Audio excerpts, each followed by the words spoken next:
नेताजी सुभाष चंद्र बोस की 126वीं जयंती जोर शोर से मनाने में जुटे। आरएसएस को नेताजी की बेटी अनीता बोस का यह बयान बुरी तरह खला है कि उनके पिता आरएसएस की विचारधारा के आलोचक थे। वे एक धार्मिक व्यक्ति थे, लेकिन एक सेक्युलर भारत चाहते थे और हिंदू मुस्लिम एकता के प्रबल पक्षधर थे। आरएसएस के नेताजी की विचारधारा दो अलग छोर पर खड़ी थी। इन दिनों जर्मनी में रह रही नेताजी की अर्थशास्त्री बेटी अनीता बोस ने कहा, जहां तक विचारधारा का सवाल है, देश की किसी भी अन्य पार्टी की तुलना में नेताजी की कांग्रेस के साथ बहुत अधिक समानता है। इसके जवाब में आरएसएस के पूर्व क्षेत्र संचालक अजय नंदी ने कहा है कि आरएसएस ने हमेशा देश के महान नेताओं का जन्मदिन मनाया है। इस बात का कोई प्रमाण नहीं है कि नेताजी आरएसएस की विचारधारा के विरोधी है। यकीनन आरएसएस नेताजी की मूर्तियों पर माला पहनाकर और उनके जन्मदिन पर जश्न मनाकर नेताजी के विचारों को छिपाना चाहता है। वह सरदार पटेल के बाद नेताजी सुभाष चंद्र बोस को भी हड़पने की कोशिश में है। इस तरह वह आजादी के आंदोलन से अलग रहने की अपनी झेप मिटाने की कोशिश कर रहा है। नेताजी के जीवन और विचार इतने स्पष्ट रूप से सामने हैं कि उनकी ये कोशिश हास्यास्पद लगती है। सुभाष चंद्र बोस ने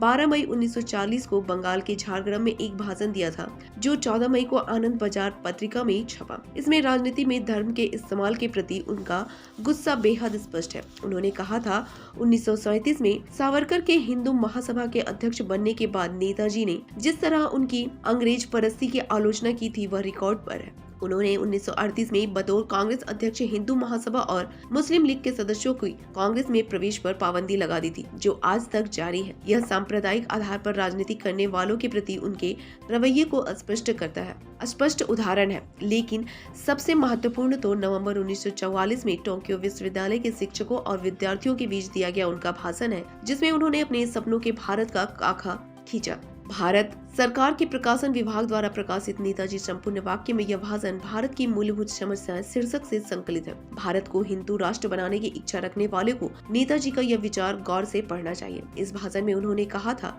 यही नहीं कई लोगों ने शायद यह अचरज की बात हो, लेकिन इस भाषण में नेताजी सुभाष चंद्र बोस ने तांत्रिक लोकतंत्र नहीं अधिनायकवाद की वकालत की थी।